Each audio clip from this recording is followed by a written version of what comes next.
doing that. Okay, you're good. Okay, great. Thank you. Happy New Year. Hello, everyone. This is the Opportunity Youth Academy Governance Council meeting. I'm Dr. Jessica Bonduras, and I will be chairing this meeting. Just wanted to say hello and welcome and good to see everybody. Why don't we start with roll call? Dr. Morales? Yes, we will start with Dr. Bonduras. Present. Joel Henson. Present. Austin Block. Present. Courtney Partel. Present. And Damaris Brooks. Present. Great, thank you. Our next item is the adoption of the agenda. Give people a minute to look at the agenda and an action to adopt it. Welcome, Derek. Happy New Year. I make a motion that we adopt the agenda. I second. Thank you. So that was a motion by Joelle and a second tie by Damaris and Derek. Called that one a tie. Public comments. Director Morales, are there any public comments? No public comments at this time. Our next item is an informational item. It's the Educator Effectiveness Funding Plan. And I know we have a presentation. Director Morales, would you like to take that one? Yes, thank you, Dr. Bonduras. Let me just get the presentation up. Oh, here we go.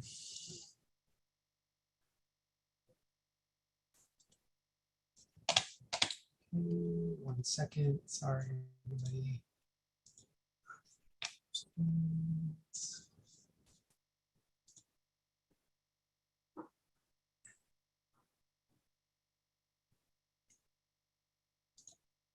You're off for a few weeks and then you forget how to do all of this. Oh my gosh. Okay.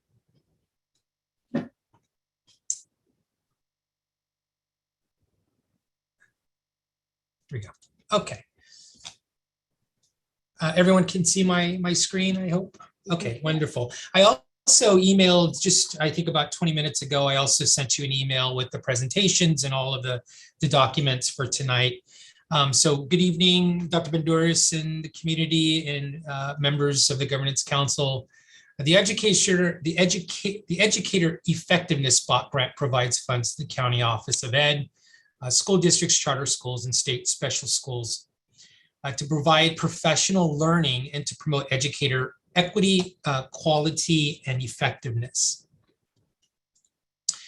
The estimated allocation amount for Opportunity Youth Academy is $50,732. This is one-time funding that is restricted to provide professional learning for teachers, administrators, paraprofessionals, and classified staff. Within the allowable professional learning expenditures of the grant, we plan to focus our allocation in these 6 professional learning categories listed here. And you can see in the table the planned expenditures for each, and all categories support professional development for all of our staff and focus on promoting educator equity, quality, and effectiveness. And I will discuss specific actions under each focus area in the next slides. So under focus number 1, we plan to use these funds to support leadership coaching for site leaders, instructional coaches, professional learning community support and training, and Ways to Equity 2, which is a program that we actually is a collaboration with our Inclusion Collaborative.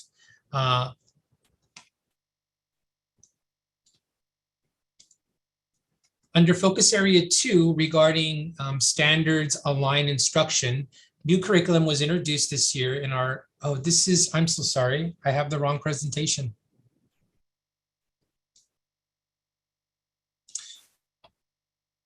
So I had my notes and I pulled up the wrong notes. So programs that lead to effective standards, aligned instruction, and improve instruction and leadership across all subject areas. So we plan to use in this area, literacy across all content areas, integration, small group instruction, project-based learning, and technology, or teaching with technology. Most of this will be with OYA, with our Inclusion Collaborative again, providing UDL training to our staff, which is already on the way under where they've been doing that work with our paraeducators, as well as starting the UDL training with our staff members or our teachers specifically. Practices and strategies that re-engage pupils and lead to accelerated learning. So building relationships with disengaged youth and integrating small group instruction. Again, finding professional development that will help specifically our navigators on how do we re-engage our pupils who are disengaged, ones that start with us and then they end up either disengaging down the road, weeks or months down the road as they're engaged with us. So how do we re-engage that population? Is it finding resources for them, or are there strategies that we need to look at? Intervention strategies that we need to start using to help re-engage these students. Strategies to implement social emotional learning, trauma-informed practices, suicide prevention, access to mental health services, and other approaches that improve pupil well-being. Now, we do have on our site as a mental health counselor, but we also have a wellness center that the county office has started to work on. And we are looking to work with them specifically to provide suicide prevention training for our staff, and also teaching our staff some strategies that they can help with our students who are facing social emotional learning or social emotional issues or suicide ideation. Strategies to improve inclusive practices. Again, this is specifically around universal design for learning, culturally responsive teaching training. And this is work that we've already started with Inclusion Collaborative and that we want to continue with them. And instruction and education to support implementing effective language acquisition programs for English learners. This work has actually started with Catherine Everett has started to work with our County Office of Ed, providing monthly training for our teachers. In fact, it's at least twice a month on Fridays that they are looking at our EDGE curriculum, but then specifically looking at the EL strategies that they can use in the classrooms, targeting our EL population, supporting them, and also looking at reclassifying those students as they become eligible. So our next steps is, well, in November is present the educator this grant and the plan to our board, which we did do that at a public hearing to Dr. Dewan. She approved the plan December 16th. And now it's for December to May, it's the allocation of funds. We have until September 2026 to actually use all of the funds that were allocated. And just keep in mind that even though this grant or the plan was approved in December 16th, there is some flexibility. So we're always looking at, even though we had said these are the areas and some of these are we're going to use the IOSA with Inclusion Collaborative, we could certainly change that as needs come up, as our programs continue to grow and develop. For example, we're developing an IOSA with our CTE partner at the County Office of Ed to do some work with our CTE pathways, particularly with some of our staff in training them to become coordinators that they would be able to help bring in partners, industry partners, or working with our community colleges. So when our students are ready to transition to post-secondary, college or career, we have these coordinators that are able to pull together all of those resources, but they need to be trained to do that. So we're looking at working with our CTE department and helping, asking them to do some of that training for us. Do we have any questions so far about this? I'm happy to answer any if you have. Bill, I think you were using an acronym, I think IOSA. Is that, what is that? What I'm is so that? sorry. Yeah, it's the IOSA. It's, oh gosh, Internal office, isn't it internal office, something? service agreement. Service agreement? Okay. Yeah. I assumed it was some sort of agreement. Thank you Yes. for clarifying that. Great question. I have another question. I had, when I was reviewing the documents you sent out, it said that, these funds could be used for, like teachers, paraeducators, and classified staff. Mhm. Who are classified staff? Everybody else. So you're, Okay. yeah, so even administration, it could be our admin assistants. It's complete professional development for all of our staff. Cool. Yeah. Okay. So that means that like your education navigators and your college liaison could also participate in these like trauma informed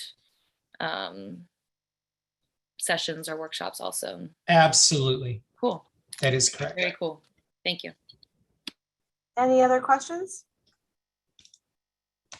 I had a quick question just about, are there like certain outcomes that need to be, because with grants, just because I'm knee deep and neck deep in grants, when you're doing the reporting, they're going to ask for, what are the outcomes? So are there outcomes that you, with this funding, are there specific outcomes that you would want to see? Or does it even matter? I'll take it off there. That's a great question, Joelle. In the actual plan, it doesn't call for outcomes or how are you going to measure the effectiveness of the professional development. And correct me if I'm wrong, Dr. Banduras, I believe it is just how are you using the funds and are they used for professional development? I believe there will be some report out or update at some point. Were these funds expended and did you actually use them in the way that you said you were going to use them? But I'm not sure how they will be updated in what format. What will be monitored and need to be approved are just the expenditure reports as they are aligned to the focus areas. Okay. Do you already have like your, I guess, training vendors or, the folks who are going to be providing the training in the different areas? Are they already decided? For some areas, yes. For others, no. And in fact, the budget is set. So I said that we would actually start using the budget next year, 2023. But there are certain things that we're actually doing this year already. So we could start using the funds now, but there's certain areas, like for example, the suicide prevention, that is something that we would want to set up for next year, as opposed to doing it right now because it's already half of the year. And the calendar for us in the spring is so impacted that there are things that I'm just thinking we need to wait until the beginning of next year. So there are some professional development that we could be looking at for next year and developing it now. And certainly I'm any help from you all would be much appreciated. Yeah, if you could share, if there's any areas in particular that you still need to find someone or an organization to do that, if you could share that, then I'm sure we could all reach into our networks. I will do that. Thank you, Courtney. Great. Thank you, Director Morales. That was really great. The next presentation will be on the school accountability report card. Yes, and that's me again. And I did mean that with a lot of excitement that I'm going to be presenting this. I didn't want it to sound like I love SARC. SARC is fun. Okay, let me get my screen up here. SARC was difficult this year because we are just getting data released. It's been challenging. I bet. I bet.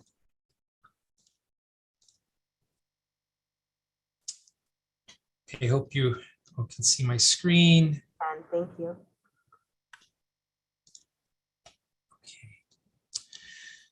So SARC, so also known as School Accountability Report Card, and I do apologize to all of you. There are, education uses a lot of acronyms. So, and I thank you for stopping me. Some of you know all of them, some of you don't know all of them. So please stop me if I'm using an acronym that you're not familiar with.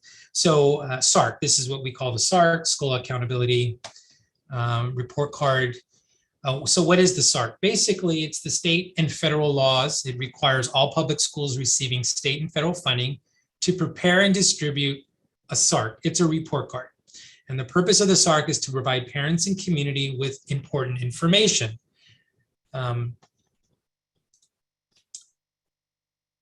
Something different though for our school. We are what we call a DAS school. So the SARC really is a report card for your traditional comprehensive schools.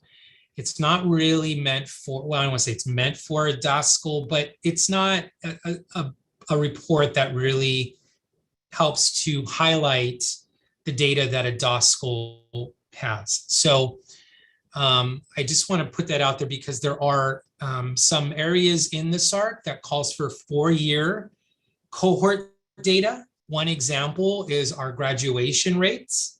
In the SARC, like I said, it calls for 4-year graduation rates. We report out as a 1-year graduation rate. So when you're looking at the SARC, that data that's in those areas that call for that 4-year data, it's actually 1 year, it's not 4-year. So just keep in mind of that.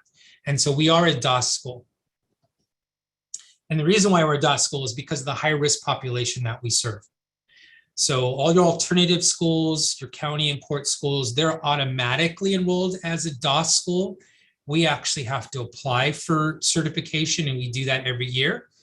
And we are eligible and we are certified because of the high, low economic students that we have, the low, high economic level students that we have. We're at over 85%. You only have to be 75% or above. So what information does a SARC contain? Well, it has your background information about the school and its students, all your demographic, your school safety and climate, academic data, class sizes, teacher staff information, curriculum and facilities conditions. We do a FIT report, which is the county office will come out. They do an inventory of all of our sites to make sure that they are in good working condition. They did it this year and we actually were perfectly fine and we got good all the way through. So our facilities are in great condition or in good condition. There are, when you look at the SARC, there are all the state priorities in the SARC. So priority 1 is access to standards aligned curriculum, credentialed teachers, and maintained school facilities. I'm happy to report that all of our teachers are assigned correctly. They're fully credentialed. We have 10 teachers. Specific to OYA, when I say fully credentialed, that means our teachers have to hold 2 credentials. So they have to have a general ed credential and a special ed credential to work in OYA.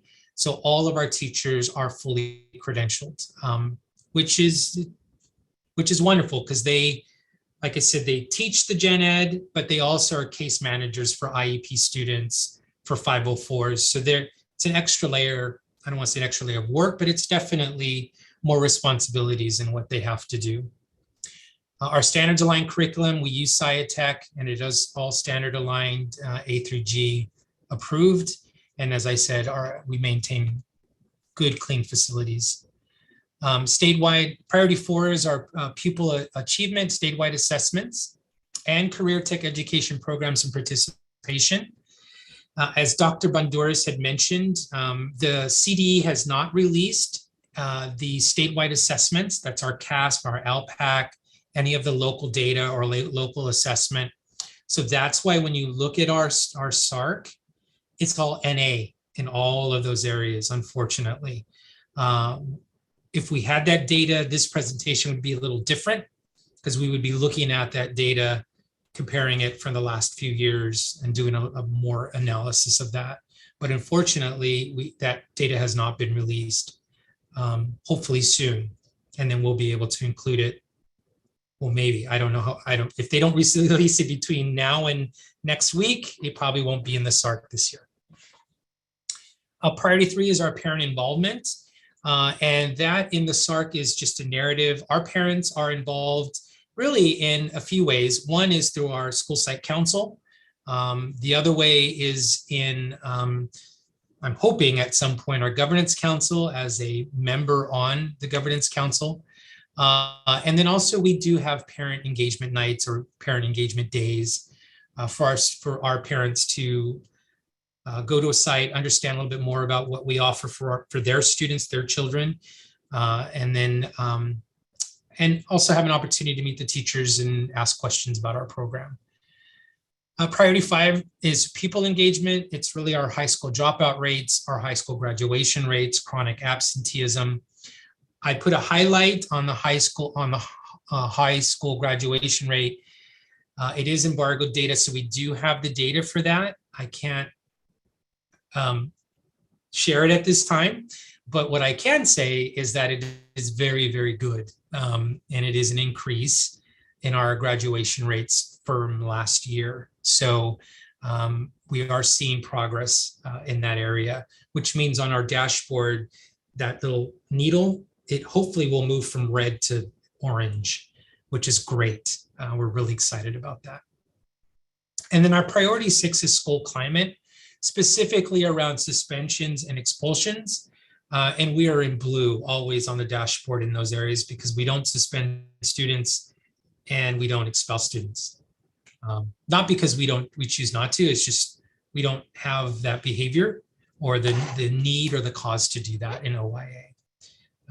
Our teachers do a wonderful job building relationships with our students and knowing when to engage them and how to work with them when they're having an off day. So how often must the SARC be updated? Well, it's annually, and it has to be published before February 1st, which is in a few weeks. School administration, I review and update the SARC every year. And then it goes to board approval, which will go to Dr. Dewan next week. But I love to give it to the governance council so you have an opportunity to take a look at it, ask any questions or make any comments about the report before it goes to Dr. Dewan for approval next week.